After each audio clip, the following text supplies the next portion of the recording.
لیں، اب آ گئی نا آپ کی لاڈلی، اب میں لے لوں؟ ارحان نے کہتے ساتھ سلائس اٹھا لیا۔ صدف صاحبہ نے تعصب سے ارحان کو دیکھا اور پھر عریبیہ کے ماتھے کو چھو کر دیکھا تو اسے بخار تھا۔ اللہ مجھے صبر دے، کدھر سے یہ 3 نمونے میری جھولی میں ہی ڈال دیے۔ بیٹھو میں دوا لے کر آتی ہوں، کہتے ساتھ ہی دوا لینے چلی گئیں۔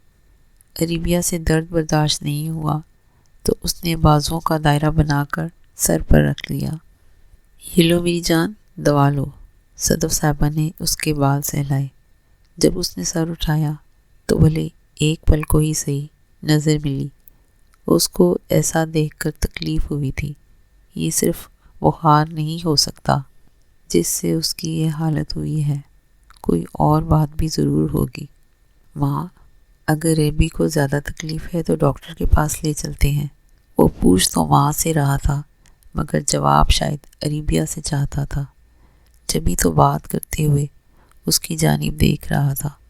پھوپھو میں تھوڑا آرام کر لوں؟ وہ ٹیبل کا آسرا لے کر کھڑی ہوئی۔ ٹھیک ہے بیٹا، میرے کمرے میں ہی لیٹ جاؤ۔ ابھی انہوں نے اپنی بات مکمل بھی نہیں کی تھی کہ اس سے پہلے ارحان نے سہارا دیا تھا اور خاموشی سے اس کا ہاتھ تھام کر چل دیا۔ صدف صاحبہ ٹی وی لاؤنج میں کوکنگ شو دیکھ رہی تھیں۔ اس نے فریزر سے پانی والی بوتل نکال کر گلاس میں پانی ڈالا اور پھر گلاس اٹھائے ان کے ساتھ والے صوفے پر بیٹھ گیا۔ ماں، عریبیہ ٹھیک ہے؟ ٹھیک ہے، شاید سو رہی ہے، انہوں نے بھی ٹی وی دیکھتے ہوئے جواب دیا۔ وہ پانی پی کر صدف صاحبہ کے کمرے کی جانب چل دیا۔ لڑائی اور غصہ اپنی جگہ، مگر اسے تکلیف میں چھوڑنا ممکن نہیں تھا۔ جب ہی اسے دیکھنے چلا آیا۔ جب اتنی پرواہ کرتے ہو تو اتنا تنگ کیوں کرتے ہو اسے؟ جب وہ عریبیہ کو دیکھ کر آیا تو صدف صاحبہ نے راستے میں ہی روک لیا۔ آپ سے کس نے کہا میں اسے تنگ کرتا ہوں؟ اسے خود ہی شوق ہے تنگ ہونے کا۔ ارحان، تم اس کے ساتھ تمیز کے ساتھ کیوں نہیں رہ سکتے؟ آپ کا اپنا وعدہ یاد ہے نا ماں؟ اب کی بار اس نے سوال کے سوال میں سوال ہی کیا۔ ارحان، تو میری اس وقت کی گئی بات سے اب تک ناراض ہو؟ انہوں نے فکر مندی سے پوچھا۔ نہیں ہونا چاہیے کیا ماں؟ ایک تو آپ اور ماموں نے ہم دونوں کی مرضی جانے بغیر نکاح کروا دیا اور پھر آپ کو لگا کہ آپ کا بیٹا اتنا گڑا پڑا ہوا ہے کہ… اس نے وقفہ لیا۔ ماں، اگر آپ نہ بھی کہتی میں تب بھی اپنے قدم اس کی جانب سے روک کر رکھتا۔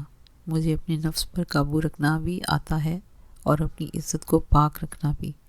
میں کوئی ایسا کام کیسے کر سکتا ہوں جس سے اس کی عزت پر کوئی حرف آئے؟ مجھے رشتوں کا احترام کرنا آتا ہے ماں۔ آگے بڑھ کر اس نے اپنی ماں کا ماتھا چوما اور سیڑھیوں کی جانب بڑھ گیا۔ آج عریبیہ لوگوں کا آخری پیپر تھا۔ پیپر دینے کے بعد وہ اور غزل دونوں چلتے چلتے ڈسکشن کرنے لگیں۔ جب انسا ان کے پاس آئی، ہیلو گرلز، کیسا ہوا پیپر؟ وہ عریبیہ کے گلے ملتے پوچھنے لگی۔ عریبیہ کو تو اس کی یوں بے تکلف ہونے پر حیرت زدہ ہو گئی۔ ٹھیک، اور آپ کا کیسا ہوا؟ ہم لوگوں کا تو 2 گھنٹے پہلے ہی ہو چکا ہے۔ اچھا ہی ہو گیا یار۔ تم لوگ بتاؤ سیلیبریشن کا کیا سین ہے؟ جی، عریبیہ پھر سے حیران ہوئی۔ نہ جان نہ پہچان، اتنی فرینکنس پہلی ہی ملاقات میں کہ پلانس پوچھنے لگی۔ یار میرا مطلب ہے گھر جا رہے ہو یا ابھی یونی میں ہی ہو؟ نہیں، ہم ایکچولی باہر آؤٹنگ کے لیے جا رہے ہیں، ریلیکس کرنے۔ اب کی بار غزل نے جواب دیا۔ ارے یار، میں تم لوگوں کا ہی انتظار کر رہی تھی۔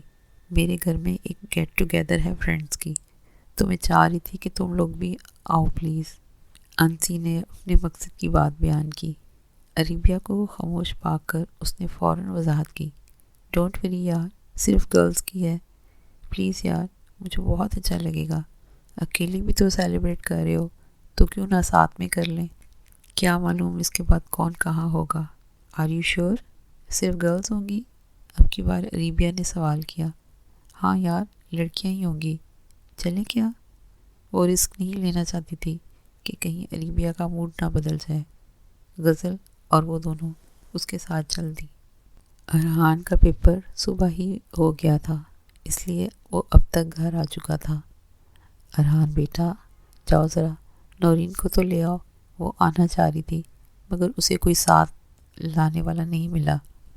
یار ماما میں سچ بہت تھک گیا ہوں، آپ اسے کہہ دینا کہ وہ اوبر پر آ جائے۔ میں اسے ایسے کیسے کہہ دوں کہ اوبر پر آ جائے؟ خواہ میں بھابھی کہیں غصہ نہ کر لیں۔ میرے بیٹے نہیں ہو، جاؤ لے آؤ نا، صدف صاحبہ نے اصرار کیا۔ یار ماں، اچھا اوکے میں جا رہا ہوں، کہتے ساتھ وہ چلا گیا۔ عریبیہ اور غزل آنسا کے ساتھ گھر میں داخل ہوئی تھی۔ میوزک کی آواز باہر تک سنی جا سکتی تھی۔ عریبیہ کو مزید حیرانی نے گھیرا۔ یار کیا اس کے ماں باپ کچھ نہیں کہیں گے اس سارے ہنگامے پر؟ وہ غزل کے کان میں سرگوشی کرنے کے انداز میں بولی۔ پتہ نہیں یار، مجھے تو خود حیرت ہو رہی ہے، آئندہ کبھی کسی کے گھر نہیں جائیں گے۔ کہتے ساتھ ہی وہ جب آگے بڑھی تو ماحول دیکھ کر دنگ رہ گئی۔ عریبیہ اور غزل دونوں کا تعلق بھی امیر گھرانوں سے تھا، مگر انہیں اپنی حدود کا پتہ تھا۔ انہیں لباس اوڑھنے کا ڈھنگ اور بات کرنے کا سلیقہ بھی تھا۔ وہاں پارٹی میں زیادہ عوام کی ڈریسنگ ویسٹرن تھی، اور ویسٹرن میں بھی کوئی نچلے درجے کی۔ ایسا لگ رہا تھا جیسے سب سے چھوٹے کپڑے پہننے کا مقابلہ ہے۔ جبھی ہر کسی کی کوشش تھی کہ وہ سبقت لے جائے، مگر ان دونوں نے شکر کیا کہ لڑکے نہیں تھے وہاں پہ۔ آنسا نے سب کے ساتھ بہت اچھے سے ان کا تعارف کروایا اور پھر پارٹی انجوائے کرنے کا کہہ کر نہ جانے کدھر غائب ہو گئی۔ کافی دیر ہو چکی تو اب صدف صاحبہ کے چہرے سے پریشانی واضح ہونے لگی۔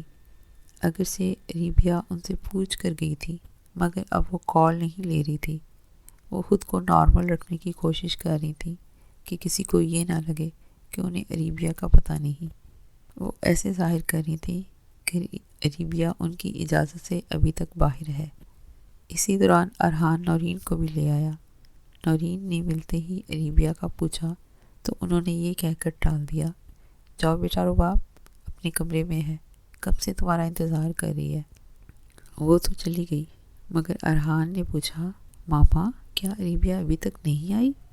نہیں، ہو سکتا ہے اس کا پیپر نہ ختم ہوا ہو، مگر اس کا پیپر تو 1.5 گھنٹہ پہلے ختم ہو جانا چاہیے۔ ارحان بھی پریشان ہوا۔ ہاں، اس کے پیپر کے بعد دوستوں کے ساتھ کہیں جانے کا پلان تھا، بس آتی ہی ہوگی تھوڑی دیر میں۔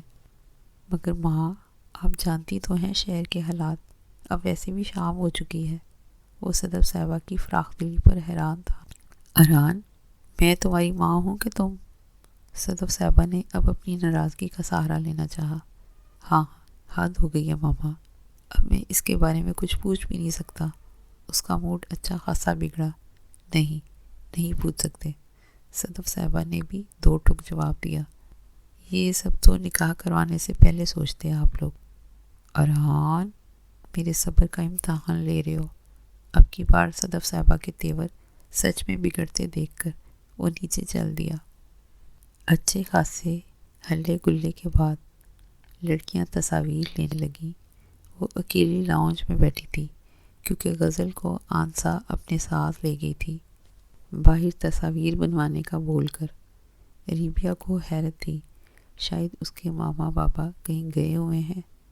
وہ اس کے ماں باپ کو وہاں نہ پا کر سوچ ہی رہی تھی کہ اسی دوران اس کو اپنے پاس کسی کے بیٹھنے کا احساس ہوا۔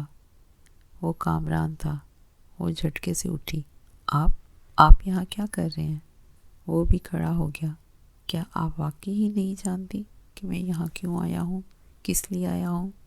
عریبیہ آگے بڑھنے لگی تو وہ سامنے آ گیا۔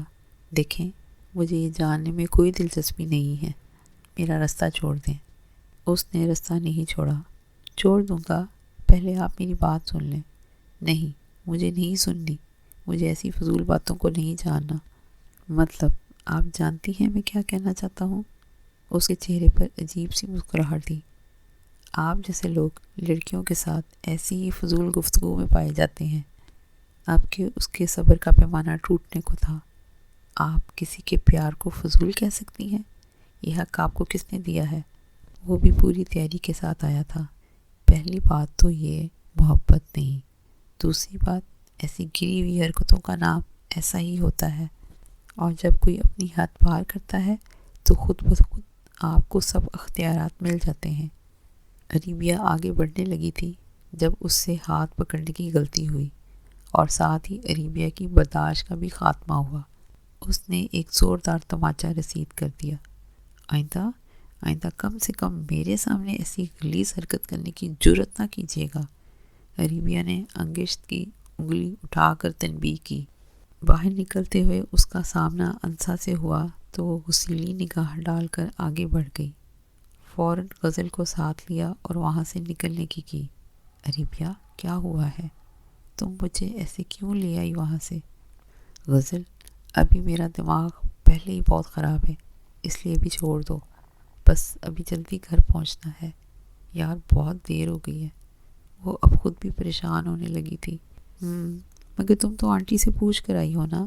غزل نے اسے ریلیکس کرنے کی کوشش کی۔ ہاں، مگر پھپھو نے کہا تھا زیادہ دیر نہ کرنا۔ یار وہ بس سامنے دیکھی جا رہی تھی جیسے رکشا وہ چلا رہی ہو۔ رباب، ارحان اور نورین کیرم کھیلنے کے ساتھ ساتھ گپے لڑا رہے تھے۔ اب کی بار پھر سے نورین نے پوچھا، یار یہ اریبیا کدھر رہ گئی؟ اب تک کیوں نہیں آئی؟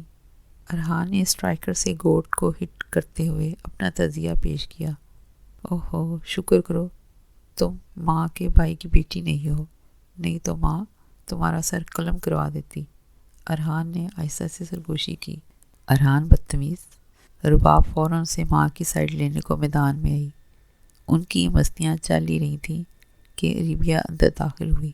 وہ اب تک خود کو نارمل کر چکی تھی، مگر آج کے واقعے کے اثرات پوری طرح زائل نہیں ہوئے تھے۔ السلام علیکم کہتے ساتھ وہ نورین کے ساتھ گلے ملی۔ ویسے تم کدھر سے آ رہی ہو؟ اب کی بار سوال ارحان کی جانب سے آیا۔ وہ اب کی بار اس کے اوسان سچ میں خطا ہوئے۔ جی وہ مطلب آپ، ارحان نے اس کے الفاظ دہرائے۔ ارحان، پھپھو نے بتایا تو تھا کہ وہ اپنے فرینڈز کے ساتھ گئی تھی۔ اب کی بار نورین اس کے لیے فرشتہ رحمت ثابت ہوئی۔ جاؤ تم چینج کراؤ، آگے کی جان بخشی رباب نے کروا دی۔ وہ پھپھو کے کمرے سے آنے کے بعد اب خود کو ہلکا پھلکا محسوس کر رہی تھی۔ ساری بات ان کو بتا دی تو اب کوئی ڈر نہیں کہ اچانک ٹھٹکی۔ بس بھول جاؤ جو ہوا۔ ارحان کچھ پوچھے تو ٹال دینا، اسے پتہ چلا تو ایک ہنگامہ کھڑا کر دے گا۔ یہی سوچ اسے پریشان کیے دے رہی تھی۔ انسا ارحان کی دوست ہے، اگر اس نے بتا دیا تو، مگر وہ ایسا کیوں کرے گی؟ ابھی کسی نتیجے پر پہنچی بھی نہ تھی کہ رباب کمرے میں داخل ہوئی۔ یار اریبیا، چلو جلدی، مجھے یقین ہے ان دونوں نے ابھی تک فلم لگا بھی دی ہونی ہے۔ فلم؟ اس نے دہرایا۔ ہاں بھائی، ارحان کا آئیڈیا تھا کہ چونکہ آج نورین یہاں رک رہی ہے تو کیوں نہ ہم رات کو کوئی مووی دیکھیں۔ میں کوئی نہیں ان کے ساتھ کوئی مووی شووی دیکھ رہی، اس نے صاف انکار کیا۔ ہیں؟ میں کون سا تمہیں اس کے ساتھ اکیلے مووی دیکھنے کا کہہ رہی ہوں، ہم سب بھی دیکھ رہے ہیں نا۔ ہاں تو وہ وہاں ہوں گے تو نا، میں نہیں آ رہی۔ انکار پر انکار۔ پکا؟ ٹھیک ہے، میں جا کر سچ بول دوں۔ ہاں بول دو بھائی۔ ٹھیک ہے، مجھے کیا بتا دیتی ہوں ان دونوں کو کہ پھپھو کی لاڈلی کو ارحان کے ساتھ مووی نہیں دیکھنی۔ کہتے ساتھ ہی رباب نے دوڑ لگا دی۔ وہ جانتی تھی کہ اریبیا اس بات پر اسے پکڑے گی۔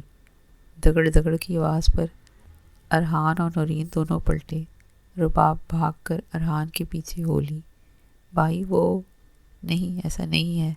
اس کے بولنے سے پہلے اریبیا بول دی۔ کیسا نہیں ہے؟ وہ حیران ہوا۔ جیسا رباب بتانے والی ہے، وہ تیزی سے بولی۔ اب وہ رباب کی طرف پلٹا۔ اور تم کیا بتانے والی ہو؟ نہیں، آپ رہنے دیں۔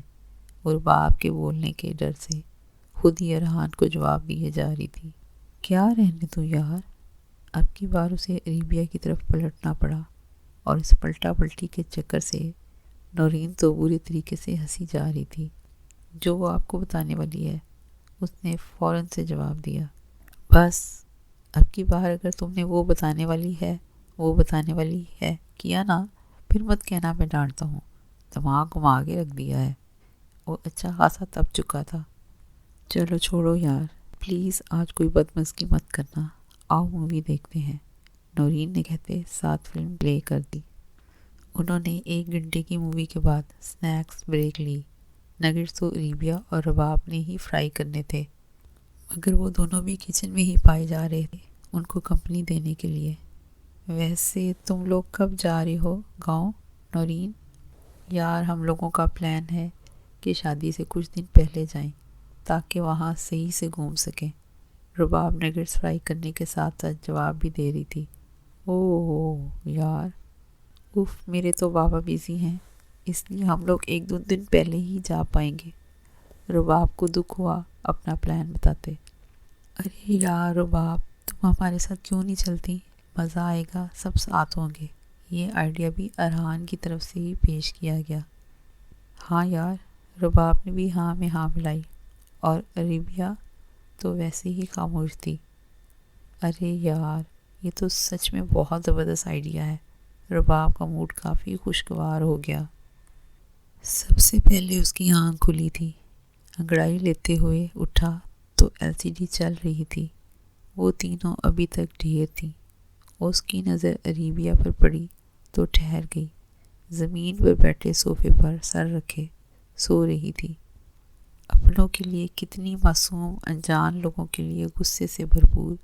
اس کو اس کی یونی میں لڑائی کا قصہ یاد آیا تو خود ہی سے بڑبڑا دیا۔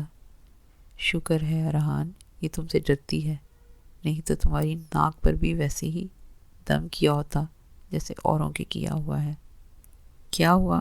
اپنے رویے پر شرمندہ ہو رہے ہو؟ یہ آواز رباب کی تھی۔ بالکل نہیں، ارحان ہوں اور اتنی آسانی سے مان جائے؟ تمہیں اتنی پیاری سی معصوم پر ترس نہیں آتا؟ اس نے اس کے رویے پہ اسے شرم دلانے کی ناکام کوشش کی۔ اسے بھی تو نہیں آیا میرے دل میں داخل ہوتے وقت۔ نظریں ابھی تک اس پر مہربان تھیں۔ اب کیا اٹھا کے رہو گے اسے؟ رباب نے اس کی نظروں کے مرکز پر اسے طنز کیا۔ توبہ کرو، کس کو شوق ہے اپنی شامت بلوانے کا؟ اب کی بار اور سر جھٹکتے ہوئے ہنس دیا۔ رباب، یہ کتنا بدل گئی ہے نا؟ ارحان، پتہ ہے جب تک عورت آزاد ہوتی ہے تو اس کے خواب، اس کی شخصیت آزاد ہوتے ہیں، مگر جب وہ کسی کی سرپرستی میں دے دی جاتی ہے تو پھر اس کی شخصیت، اس کے خواب اس انسان پر منحصر کرتے ہیں، چاہے تو وہ اسے ان خوابوں میں اڑنے دے یا پھر اس کے پاؤں میں اپنی انا ہر درمی کی بیڑیاں باندھ دے۔ اب یہ تم پر ہے، تم اپنی محبت کے حصار میں اسے اڑنے دو گے یا پھر اپنی ضد میں اس کی خواہشیں رون دو گے۔ وہ جب اٹھی تو آس پاس کوئی نظر نہ آیا۔ اٹھنے میں مشکل ہوئی، شاید صوفے پہ ایسے گردن رکھ کے سونے کا نتیجہ ہے۔ اٹھتے ہوئے اوپر پہنچی تو رباب ٹیبل پر کافی رکھ رہی تھی۔ میں تمہیں ہی جگانے آ رہی تھی، جلدی سے فریش ہو کر آ جاؤ، کافی ٹھنڈی ہو جائے گی۔ کہتے ساتھ وہ اپنے کمرے کی جانب بڑھی۔ کوئی 15 منٹ کے بعد باہر آئی تو کافی کے دونوں کپ ویسے ہی پڑے ہوئے تھے۔ دونوں کپ اٹھاتے کچن کی طرف بڑھ گئی۔ رباب صبح کی کافی اس کے ساتھ ہی پیتی تھی، جو کہ اب ٹھنڈی ہو چکی تھی تو وہ گرم کرنے کے لیے لے گئی۔ جب کافی گرم کر کے لے کر آئی تو رباب ڈائننگ ٹیبل پر آ چکی تھی، کافی کا کپ تھماتے ہوئے۔ نورین کدھر ہے؟ اسے ارحان چھوڑنے گیا ہے، ہمارے ساتھ چل رہی ہے تو اس کو بھی پیکنگ کرنی تھی۔ بس میرے علاوہ سب کے ساتھ اچھے ہیں، ایسے لگتا ہے میرے سوا سب لڑکیاں ہی ان کا کرش ہیں۔ ریبا منہ بناتے ہوئے بولی۔ استغفر اللہ، رباب کو اس سے اچھا جواب نہ سوجا۔ اور نہیں تو کیا، ہر لڑکی کے ساتھ ہنس ہنس کر بات کر رہے ہوتے ہیں۔ خیر، اب ایسا بھی نہیں ہے، لڑکوں سے بھی اچھے سے ہی بات کرتا ہے میرا گھوڑا۔ میں بچی نہیں ہوں، کسی بھی لڑکی سے ایسے بات کریں گے جیسے رانجھے کی روح آ گئی ہو، اور میرے ساتھ ان کے اندر کا ہٹلر جاگ جاتا ہے۔ تو کیا تم بھی میرے ہی کرش بننا چاہتی ہو؟ وہ اس کے کان کے قریب آ کر بولا تھا، جس پر ریبیا کے چہرے کی ہوائیاں اڑ گئیں۔ ارحان، رباب نے ڈانٹ لگائی تو ارحان بھی ارحان تھا۔ وہ اس کی کرسی پر ہاتھ رکھے بولا، ہاں تو کیا کہہ رہی تھی؟ پلیز ہٹیے، مجھے جانا ہے۔ ٹھیک ہے، مگر پہلے بتاؤ میرا کرش کون ہے؟ رباب نے اسے آنکھوں کے اشارے سے باز رہنے کا کہا، جسے وہ خاطر میں نہیں لایا۔ مجھے نہیں بتانا۔ وہ اس وقت بس یہاں سے غائب ہونا چاہتی تھی، مگر حقیقت میں چیزوں کا سامنا کرنا ہی پڑتا ہے، مگر مجھے تو جاننا ہے وہ واجد تھا۔ آپ پھوپھو سے پوچھ لیں۔ اس نے اندھیرے میں تیر چلایا جو کہ چل بھی گیا۔ ڈونٹ ٹیل می کہ تم نے یہ فضول بات ماں کو بھی بتا دی ہے۔ اس نے ماتھے پہ ہاتھ مارا تھا۔ وہ دکھ سے رباب کی طرف دیکھا جو بس ہنستی چلی گئی۔ رباب اپنی پیکنگ میں مصروف تھی۔ اسے اجازت جو مل چکی تھی، رضیہ بیگم وسیم کے پاس آئی تھیں۔ سنیے، آپ صدف باجی سے کب بات کریں گے؟ پہلے جس کا نکاح ہے اس سے تو فارغ ہو جائیں۔ دیکھ لیں، کو پتہ نہیں کل کلاں کو باجی کو اس لڑکی پر ترس آ جائے اور اسے اپنی بہو بنانے کا فیصلہ کر لیں۔ ان کا بیٹا ہے، وہ جو چاہے فیصلہ کریں۔ وسیم صاحب، اس پر میں نے خاموش نہیں رہنا ہے، بتا رہی ہوں، اس گھر میں میری نورین ہی جائے گی۔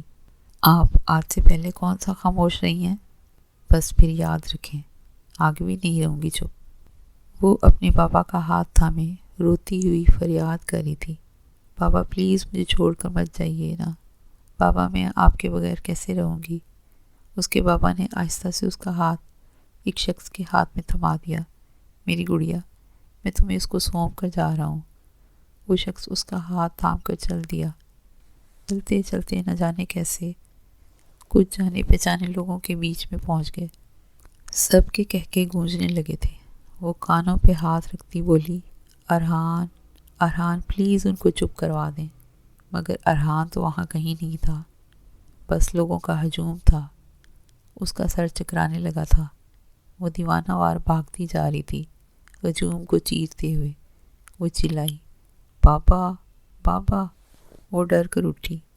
ہر طرف اندھیرا دیکھ کر لیمپ کا بٹن ٹٹولنا چاہا، مگر ناکام رہی۔ سانس پھولنے لگا۔ وہ بغیر جوتے کے باہر بھاگی۔ باہر لاؤنج کی لائٹ آن تھی۔ تھوڑا سکون پا کر چیئر پر بیٹھ گئی۔ سر ہاتھوں میں گرا دیا۔ پیچھے سے کسی کا ہاتھ کندھے پر محسوس ہوا تو وہ ڈر کر پلٹی۔ ریبیا ریلیکس، میں ہوں۔ وہ ابھی بھی اپنے حواسوں میں نہیں لوٹی تھی۔ وہ اس کی ساتھ والی نشست پر دراز ہوا۔ ریبی، کیا ہوا؟ اس نے اس کے ہاتھ تھامے۔ آپ نے مجھے چھوڑ دیا، میں اتنا چلائی، مگر آپ لوگوں کی بھیڑ میں مجھے اکیلا چھوڑ گئے۔ اور وہ سسکیاں لے کر رونے لگی۔ مجھے معاف کر دو ریبی، آئندہ کبھی چھوڑ کر نہیں جاؤں گا۔ وہ سمجھ گیا تھا وہ خواب کی بات کر رہی ہے۔ آنسو تھے کہ بہتے چلے جا رہے تھے۔ آپ مجھے چھوڑ دیں گے؟ وہ حیران ہوا اس کی بات پر۔ تمہیں ایسا کیوں لگتا ہے ریبی؟ ارحان نے اس کے آنسو صاف کیے اور آہستہ سے اس کا گال سہلایا۔ ریبی، اگر میں کہوں کہ میں تمہیں کبھی نہیں چھوڑوں گا؟ اس نے بے یقینی سے اس کی طرف دیکھا اور پھر سر اس کے کندھے سے ٹکا دیا۔ اس کو خوب تنگ کرے گا رات والی بات پر۔ اف ریبیا، اف، صبر نہیں کر سکتی تھی۔ آج وہ لوگ گاؤں کے لیے نکل رہے تھے۔ اس نے اپنی پیکنگ کر لی تھی، مگر مجال ہے جو صبح سے ایک بار بھی باہر نکل کر ماحول کا جائزہ لینے کی کوشش کی ہو۔ اتنے میں رباب اندر آئی۔ یار، جانا نہیں ہے کیا؟ نہیں، وہ بیڈ پر بیٹھتے ہوئے بولی۔ یار، میں اور ارحان ہیں نا، تم کیوں پریشان ہو رہی ہو؟ وہ اس کے پاس بیٹھتے بولی۔ یہی مسئلہ ہے کہ وہ بھی ساتھ ہیں۔ کیا مطلب؟ رباب نے حیرانی سے دیکھا۔ رباب، کیا ایسا نہیں ہو سکتا کہ ارحان اور پھپھو چلے جائیں، میں اور تم بعد میں چلے جائیں گے؟ پاگلوں والی باتیں مت کرو، وہ ویٹ کر رہے ہیں۔ وہ چل دی تو ریبیا کو بھی اس کے پیچھے چلنا پڑا۔ ریبیا نے شکر کیا تھا کہ ارحان کو رات والی بات کہاں یاد تھی، اور اب وہ گاؤں پہنچ چکے تھے۔ سب ان سے بڑے پیار سے مل رہے تھے۔ اس کی وجہ وہاں کے لوگوں کی روایات تھیں۔ صدف صاحبہ گاؤں کی بیٹی تھی تو سب بڑی خوش دلی سے مل رہے تھے۔ جیسے کار گھر کے باہر رکی، ریبیا کے دل کی دھڑکنیں تیز ہوئیں۔ سب باہر دروازے پر ہی انتظار کر رہے تھے۔ کزنس بہت خوش ہو رہے تھے ان لوگوں کو دیکھ کر، خاص کر مبشر صاحب، جنہوں نے ریبیا کی پیشانی چومی۔ فہیم، دیکھو تمہاری بہن کتنی بڑی ہو گئی ہے۔ جہاں وہ ریبیا کو دیکھ کر اتنے خوش ہوئے تھے، وہیں میمونہ نے ساری کسر پوری کر دی تھی۔ وہ سب سے ملی تھیں سوائے ریبیا کے، مگر مدثر صاحب اور ان کی زوجہ کنیز نے آگے بڑھ کر بات سنبھالی۔ کنیز دیکھو، یہ تو بالکل شناز کی پرچھائی ہے۔ ان دونوں نے عریبیہ کو گلے لگا کر پیار کیا۔ ان سب کو ان کے کمرے دکھائے گئے تھے۔ عریبیہ نے رباب کے ساتھ ہی رہنے کو ترجیح دی تھی۔ گھر بھی تو اتنا بڑا تھا، کسی حویلی کے جیسا۔ گھر کی پچھلی جانب کمرے تھے، ایک جانب بڑا سا کچن تھا اور اس کے سامنے بیٹھک تھی۔ بیچ میں کامن روم تھا۔ اوپر والے فلور پر کمروں کے ساتھ برآمدے بنے ہوئے تھے جن کو محرابوں سے زینت بخشی گئی تھی۔ عریبیہ لوگوں کو بھی اوپر والے پورشن میں سے رومز دیے گئے تھے جو کہ ہمیشہ سے صدف صاحبہ اور ان کے بچوں کے لیے مختص تھے۔ گھر کے باہر بہت ہی عالیشان سا باغیچہ تھا جس کو رنگ برنگے پھولوں سے مزید خوبصورتی دی گئی تھی۔ رباب شاور لے رہی تھی تو عریبیہ ایسے ہی کھڑکی سے باہر دیکھنے لگی۔ اس کی کھڑکی کی باغیچے میں کھلتی تھی۔ دروازے پہ دستک ہوئی تو وہ چونکی۔ جی، کنیز صاحبہ اندر آئیں۔ عریبیہ انہیں دیکھتے ہی بولی، وہ رباب شاور لے رہی ہے۔ کنیز صاحبہ سن کر مسکرا دیں۔ کیا میں اپنی بیٹی سے ملنے نہیں آ سکتی؟ نہیں تائی اماں، میرا مطلب یہ نہیں تھا۔ اقرا کے بابا ٹھیک کہہ رہے تھے، تم بالکل شہناز اور کریم کی پرچھائی ہو۔ اللہ پاک تمہیں اور تمہاری خوشیوں کو سلامت رکھے، آمین۔ ان کی آنکھ سے آنسو چھلکا تھا۔ وہ میں پوچھنے آئی تھی، میری بیٹیوں کو کچھ چاہیے تو نہیں؟ جی نہیں تائی اماں۔ کنیز صاحبہ نے اس کے سر پر بوسہ لیا اور چل دی۔ وہ سب دوپہر کے کھانے پر جمع ہوئے تھے۔ عریبیہ کو بیچ میں جگہ ملی، صدف صاحبہ اور رباب کے بیچ۔ یہاں شاید اس کے لیے جان بوجھ کر وہ جگہ چھوڑی گئی تھی۔ صدف باجی، آپ کو یاد ہے سردارہ مائی ماجی کی دوست جو تھی؟ میمونہ پلیٹ میں چاول ڈالتے ہوئے کہا۔ کیسی ہیں وہ؟ بہت وقت ہو گیا ان سے ملے۔